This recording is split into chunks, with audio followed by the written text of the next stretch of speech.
Hi friends, welcome to our channel Chandra's kitchen. నేను ఈరోజు మీకు కంద ఫ్రై చేసి చూపిస్తానండి. చూసారా, చాలా బాగుందండి. మంచి క్రిస్పీగా కూడా ఉంటుంది. చూసారా, మనకి ఇది సైడ్ డిష్గా అయితే చాలా బాగుంటుందండి. సాంబార్కి కానీ, పప్పుకి కానీ, రసంకి కానీ కొంచెం క్రిస్పీగా కరకరలాడుతూ చాలా బాగుంటుంది. ఇట్స్ వెరీ సింపుల్ అండి. చేసుకోవడం కూడా చాలా సింపుల్ ఉంటుంది. ఇది ఇలా చేసి పెట్టుకున్నామంటే మనకి ఒక 4-5 డేస్ నిల్వ కూడా ఉంటుందండి, ఫ్రిడ్జ్లో పెట్టకపోయినా కూడా. చూసారుగా మనకి ఎంత కలర్ఫుల్గా కనిపిస్తుందో. ఇప్పుడు దీని ప్రిపరేషన్ మనం వీడియోలో చూసేద్దాం. చూసారండి, కంద ఆల్రెడీ బాయిల్ చేసి పెట్టుకున్నాము. వాటికి కావాల్సినటువంటి ఇంగ్రీడియంట్స్ చూసారు. కంద అలా బాయిల్ చేసి పెట్టుకుని పీసెస్ కట్ చేసుకుందాము. రెడ్ చిల్లీ పౌడరు, సాల్ట్, పసుపు, జీరా, ధనియాలండి. ఇట్స్ వెరీ సింపుల్, చాలా సింపుల్ ఇంగ్రీడియంట్స్. వీటిని బాయిల్ చేసి పెట్టుకున్న తర్వాత పీసెస్ కట్ చేసుకుందాం మనం ఇప్పుడు. కంద ఎప్పుడైనా కొంచెం గట్టిగా ఉంటుందండి. చామదుంపలాగా జిగురు రాదు కాబట్టి మంచి డ్రై ఫ్రై అవుతుందండి. చాలా బాగుంటుంది. అందుకే చెప్పాను కదా, నేను కొంచెం కరకరలాడుతూ కూడా ఉంటుందని. ఇలా పీసెస్ కట్ చేసి పెట్టుకున్నాం కదా. ఇప్పుడు మనము ఒక మిక్సీ జార్ తీసుకొని దానిలో red chilli powder, salt, garlic, పసుపు, జీరా వేసుకొని ఒక్కసారి ఇలా తిప్పేసుకుందామండి. గ్రైండ్ చేసేసుకుంటే మనకి వెల్లుల్లి కారం రెడీ అయిపోతుంది. ఇప్పుడు మనం ప్రిపరేషన్ స్టార్ట్ చేద్దాం.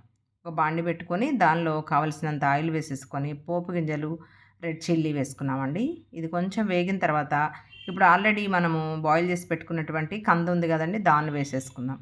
వేసుకొని మంచిగా ఫ్రై చేయాలండి. ఇదేం అడుగంటటం కానీ జిగురాటం కానీ ఉండదండి కందకి. కందకి చామదుంపకి ఇదే డిఫరెన్స్ అండి. దీనిలో జిగురు అనేది అస్సలు ఉండదు. మంచిగా పొడపొడలాడుతూ ఉంటుంది. మన పొటాటో ఫ్రై కంటే కూడా బాగుంటుందండి. చక్కగా మంచి గోల్డెన్ బ్రౌన్ కలర్ వచ్చే వరకు చూసారా, అలా వేయించుకుంటూ ఉండాలండి. ఇప్పుడు దీనిలో కొంచెం వేగిపోయింది కదండి. ఇప్పుడు మనము 4 కర్రీ లీవ్స్ వేసుకుందాం.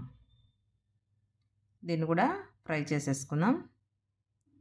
చూసారు కదా, చక్క కలర్ ఎలా చేంజ్ అయిపోయిందండి.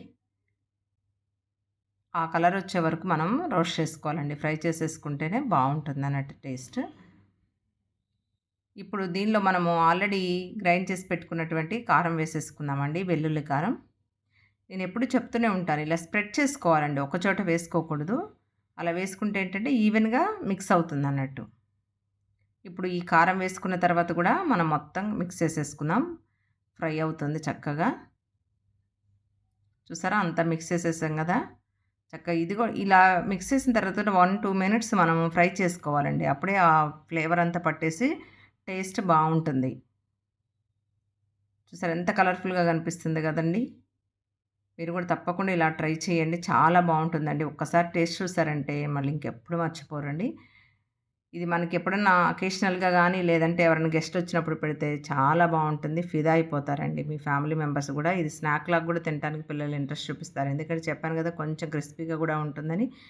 మీరు తప్పకుండా ట్రై చేయండి ఒకసారి. స్టోర్ కూడా ఉంటుందండి మనకు ఒక 3-4 డేస్ నిల్వ కూడా ఉంటుంది. సైడ్ డిష్కి అయితే ఎక్సలెంట్గా ఉంటుంది. Thank you friends. Thank you for watching my channel. Please like, share, subscribe.